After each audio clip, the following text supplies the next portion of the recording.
Well, good news, everybody. Canada hit back this week. Mark Carney announced counter-tariffs on nearly $28 billion worth of American goods. Gavin Newsom says Trump is getting hammered by his own party over this fight, and American refiners are staring at a September squeeze because less Canadian oil is about to be available.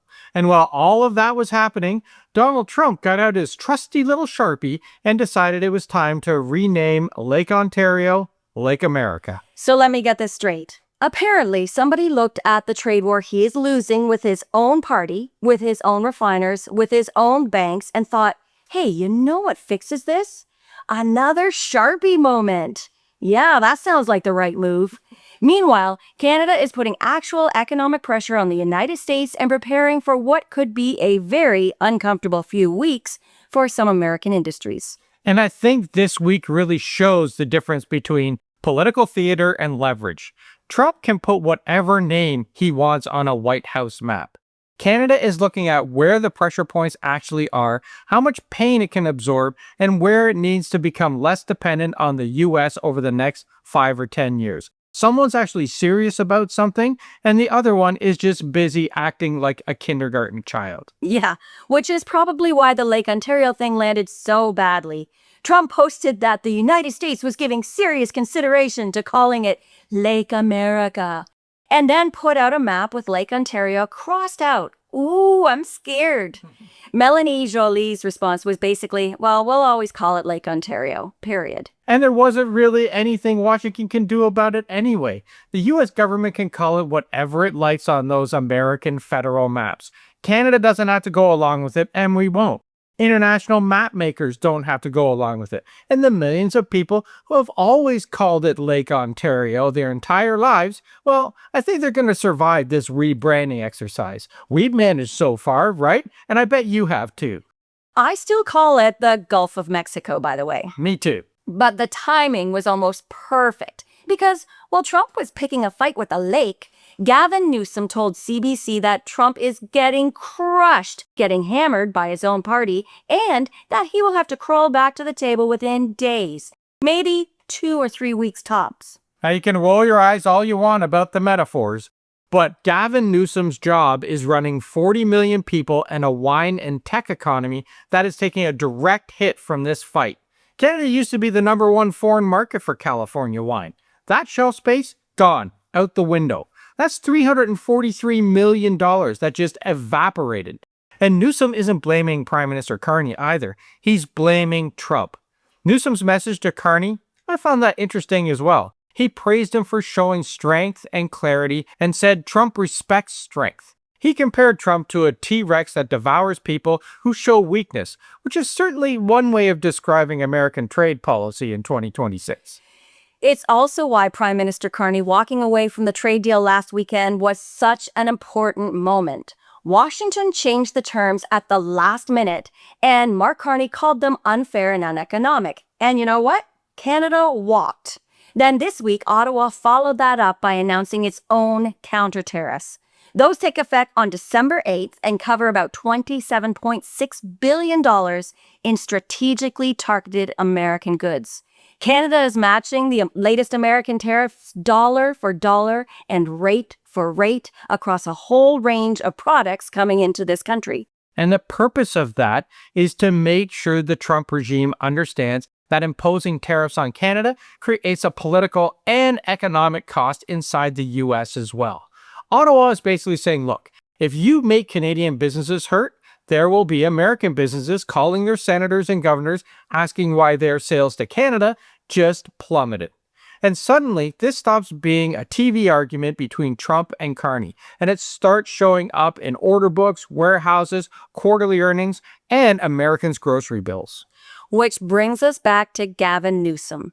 His theory is that Trump eventually runs into enough pressure from governors, businesses, Congress, and consumers that the White House has to start negotiating again. Now, I wouldn't circle that date on a calendar based on that, because Trump, he has shown time and time again that he's perfectly willing to let economic pain on Americans run for a while if he thinks that backing down will make him look weak. But Newsom does have a point about where this pressure comes from. Yeah, it rarely starts with someone in Washington suddenly deciding that Canada has a good argument. It starts when people inside the United States say, this policy is costing me money. And by the look of Trump's economy, that realization is setting in. And being so close to the midterms, the Trump regime cannot ignore it.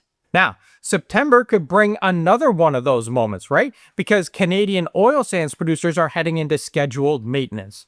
Rystad Energy expects output to drop by roughly 300,000 barrels a day while that work is underway. Now, in a normal year, nobody really cares or even notices. But this year, Canadian heavy crude in storage is already at a 12-month low. American refiners have been running flat out, and the U.S. takes about 4 million barrels a day of that specific heavy crude the refineries were built to eat. So, if Canadian supply suddenly drops 300,000 barrels a day for maintenance, American refiners have to find those barrels somewhere else or pay more for what is available.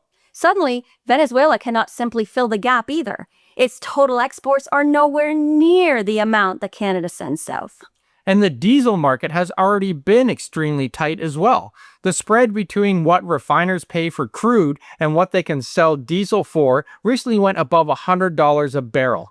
You don't have to care about the industry term here. It just means that diesel was scarce enough that refining it became incredibly profitable. So, imagine you're an American refinery. You're making excellent money producing diesel. You want to keep running flat out, and one of your most important suppliers is about to temporarily send you less crude. Suddenly, Canada looks a little less expendable, doesn't it? And none of this requires Prime Minister Carney to threaten to turn off a pipeline. Canada doesn't have to manufacture the shortage. Normal maintenance is enough to expose how integrated these two economies actually are, which I think is one of the biggest weaknesses in Trump's whole argument about Canada. He talks as though dependence only goes one way, but what he forgets is that American industries have spent decades building themselves around Canadian inputs as well. Oil is just one example. Potash is another. But then we have aluminum, electricity, lumber, critical minerals. There's a lot of American production that became efficient because Canada was right beside it. We're politically stable and connected by railways, pipelines, and transmission lines. So you can unwind that relationship if you really want to, but it is very expensive. And this week, we're also getting a useful look at whether Canada can handle this pressure. BMO and Scotiabank reported earnings, and both were much calmer about this trade fight than some of the political rhetoric that would have you believe. Now, BMO's CEO described the situation as manageable. The bank said less than 1% of their loan books are directly exposed to the newest tariffs, and loan losses were not exploding. Scotiabank actually reported a record quarter, and bank stocks are sitting near all-time highs. This tells us something about the wider Canadian economy. Trump keeps describing Canada as though one more tariff announcement is going to cause the whole country to fold. The financial system is looking at the same fight and so far remaining calm and cool, just like Mark Carney. Now, here is where I do want to bring in the icebreakers because they show what Canada is trying to do beyond this immediate tariff fight. This week, the government awarded an $11.3 billion contract to Chantier, Davie in Quebec for 6 new Coast Guard icebreakers, supporting thousands of jobs and using Canadian steel and materials. Now, I don't think the interesting part is simply that Canada bought 6 ships. It's the direction. If the relationship with Washington is becoming less predictable, Canada needs to build more of its own industrial capacity instead of assuming that somebody else will always provide it. And there's a funny little twist here too, Deb. The United States is trying to rebuild its own Arctic icebreaker fleet, and Canadian shipbuilding expertise is involved in that program. So, once again, we're back to this weird situation where Trump keeps saying that America doesn't need Canada, while parts of the American government are actively working with Canadian companies because they do need what we know how to build. Which brings this whole week together for me. Trump tried to make this about who needs who more. He thinks that because the U.S. economy is bigger, dependence only runs one way. Well, tell that to the refinery built for Canadian heavy crude. Tell that to the auto plant built on Canadian steel and aluminum. And tell that to the farm built on Canadian potash. Yeah, and this week, Prime Minister Carney's answer has been boring, but in the best way. More export doors, more domestic build, more energy routes that do not end at the 49th parallel, more reasons for any future U.S. president to look north and think twice. Tariffs are temporary. You put them on, you negotiate, and eventually you hope they come off. The bigger project underneath that is changing the relationship that lies underneath there. And I think that's why the contrast this week feels so sharp. Canada, we're certainly angry. You can see it in the polling, in the provincial response, in what Canadians are buying, and how little patience there is left for the 51st state nonsense. But anger on its own doesn't get you very far. Turning that anger into investments, new markets, and bargaining power, and boycotts is exactly what Canada is doing.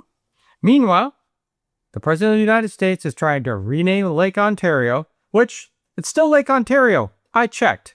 Thank you for your attention in this matter. Exclamation point, exclamation point, exclamation point. He loves those 3 exclamation points. It really does. So here's our question for you. Gavin Newsom says Trump crawls back within days or weeks to save the midterms. Do you think he comes back to the table before September 8th? Or do you think he holds and takes the hit and doesn't care about the American people one bit? So let us know what you think in the comments. And while you're down there, check out the pinned comment.